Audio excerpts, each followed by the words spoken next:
शुभ प्रभात सारे बच्चों। जैसा कि आप सभी जानते हैं कि ऑनलाइन के माध्यम से आप लोगों के जो समस्याएं हैं पढ़ाई संबंधित या पढ़ाई से जो भी समस्याएं हैं वो सारे शिक्षक मिलकर के उस समस्या को दूर करने का प्रयास कर रहे हैं। परंतु विद्यालय के सामने भी एक समस्या है। एक कहावत है, भूखे भजन ना होई गोपाला। भूखे मनुष्य के विचार मस्तिष्क में कोई अच्छे विचार नहीं आते। इसलिए यह आवश्यक है कि शिक्षक की जो समस्या है और विद्यालय की जो समस्या है उस समस्या को भी आप समझें। इसलिए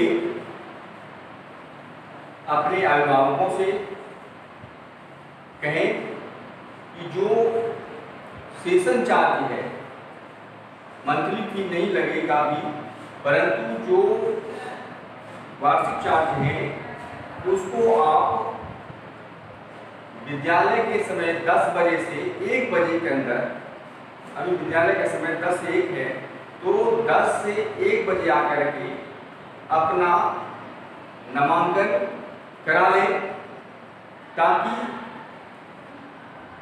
नाम रजिस्टर्ड हो जाएगा तो यह समझ में आएगा कि कितने बच्चों को परेशानी हो रही है पढ़ाने के लिए, कितना बच्चों को पढ़ाना है, कितने बच्चों को नहीं पढ़ाना है। इससे क्या होगा कि हमें भी इस बात का जानकारी हो जाएगी। और दूसरी बात कि विद्यालय की जो समस्या है और शिक्षकों की जो समस्या है वह सबसे बड़ी समस्या है अर्थ की समस्या।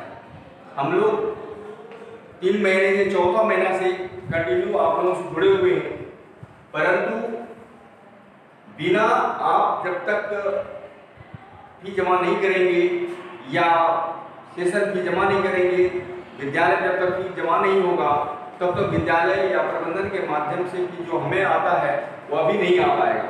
इसलिए यह आवश्यक है कि आप सभी बच्चों से, खास करके अभी जो मैं बच्चों कह रहा हूँ, तो यदि आपके क्लास के जो और भैया दीदी पढ़ते हैं या जूनियर क्लास के भैया दीदी पढ़ते हैं तो उनका भी नामांकन जो है रजिस्टर जो है करवा लें, रजिस्ट्रेशन करवा लें अपने विद्यालय में आकर के। उसका टाइमिंग फिर पुनः मैं कह दूँ 10 से 1 बजे आ जाए, ताकि हम विद्यालय की समस्या दूर हो सके और शिक्षकों की समस्या दूर हो, साथ साथ आपकी भी जो समस्या है उस समस्या को भी दूर करेगा प्रबंधन भी और शिक्षक सभी भी चाहते हैं कि आपकी भी समस्या दूर हो। इस दोनों की सामंजस्य हमेशा बनी रहे, ऐसी अपेक्षा करते हैं। तो अब आते हैं हम लोग पाठ 2 पर। कल मैंने पिछले कक्षा में आपको मैंने पढ़ाया था, कुछ आधा पाठ पढ़ाई हुई थी तो आधा छूट गया था, तो आज हम लोग उसको पूरा कर लेंगे और फिर नेक्स्ट क्लास में फिर मैं उसका प्रश्नोत्तर करूँगा। तो आइए हम लोग देखते हैं इस पाठ का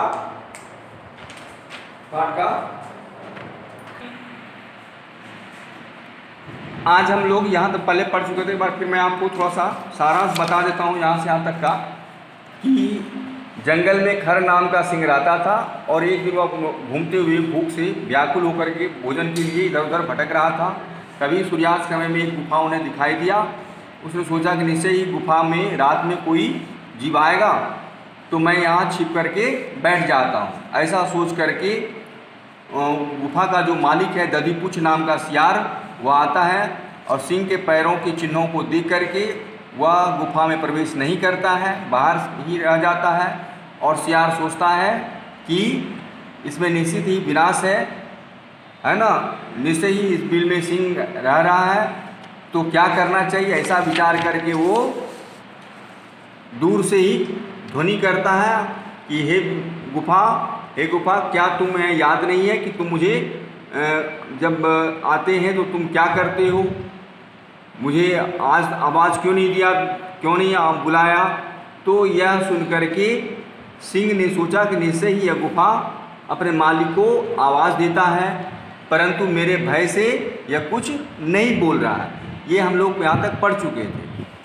अथवा साधु इदम उच्यते, इसके बाद साधु इदम उच्यते, साधु यह कहते हैं, माने सज्जन व्यक्ति के द्वारा यह कहा गया है, भय संत्रस्त मनसाम हस्तपादादिका क्रिया परवंते न वाणी च बेपू च अधिको भवेत्। भय से त्रस्त मन वाले का हाथ पैरों की आदि जो है, हाथ पैर की जो क्रिया है, कार्य है, और न वाणी, और ना ही वाणी उसकी निकल पाती है, और बेपू माने होता है शरीर, या कंपन कह सकते हैं, कंपन च अधिको भवे, तो उसके कंपन होने लगता है, उसके वाणी में भी कंपन होता है। तो भय से त्रस्त मन वाले व्यक्ति हाथ पैर काम करना बंद कर देते हैं और उसके वाणी में भी कंपन होने लगते हैं।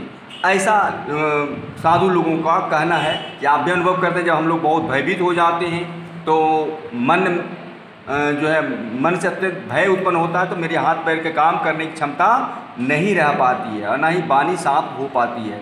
शायद मेरे भय के कारण से ही गुफा ने भी शायद आवाज़ नहीं दिया, ऐसा सिंह सोचते हैं। तत् अहम अस्य आह्वानम करोमि, तब मैं इसका आह्वान करता हूँ, मैं इसे बुलाता हूँ। एवं स बिले प्रवेश में भोज्यम भविष्यति, वह बिल में प्रवेश करेगा तो मेरा भोजन हो जाएगा। इत्थम विचार्य सिंह, यह विचार करके सिंह सहसा श्रृंगालस्य आह्वानम करोति, यह विचार करके सिंह ने अचानक सियार को आवाहन किया। सिंह उच्च गर्जन प्रतिध्वनिना सह गुहा उच्चे श्रृंगालम आवाह, सिंह ने उच्च गर्जना किया और उसके गुफा से जो प्रतिध्वनि निकली, उस ऊंचे प्रतिध्वनियों से सियार को बुलाया। अन्य अपि पशवा भयभीता अभवन, इससे दूसरे भी पशु भयभीत हो गए।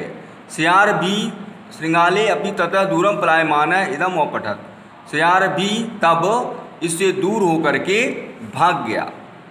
अनागत, इसलिए पढ़ा गया या कहा जाता है कि अनागता यौ कुरुता सौ शोभते स सोचते यो न करोति अनागतम, वने अत्र संस्थस्य समागतः जरा बिल्वस्य वाणी न कदापि मे श्रुता।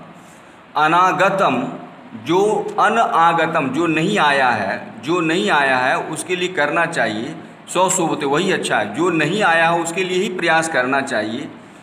सौ सोचते यो न करोति अनागतम, जो नहीं सोचता है, जो आने वाले, अनागतम मतलब आने वाले दुखों के विषय में नहीं सोचता है, वह उसकी शोभा नहीं होती, अर्थात जैसे आप उसके भला नहीं होता है। जैसा कि आपने हिंदी में भी एक दोहा पढ़े होंगे इस तरह से मिलता जुलता, बिना विचारे जो करे सो पाछे पछताए, काम बिगाड़े अपना जग में होता साथ। यहाँ पर उस पंक्ति का ही ये भाव है। यहाँ पर अनागतः यौ कुरुते, जो दुखों को बिना आए, दुख के आने से पहले जो करता है वही शोभते हैं, वही अच्छा होता है, यह उसी के लिए कल्याणकारी होता है।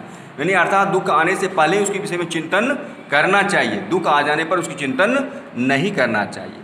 वन अत्र संस्थस्य समागता जराज, यहाँ वन में स्थित कभी बुढ़ापा नहीं आती है। समागतः जरासम, बुढ़ापा नहीं आती है। बिलस्य वाणी ना कदापि में सोता, बिल की वाणी कभी भी मैंने नहीं सुना। धन्यवाद। ये पार्ट हो गया आपका, फिर नेक्स्ट में आपको क्वेश्चन आंसर करा देंगे इसका।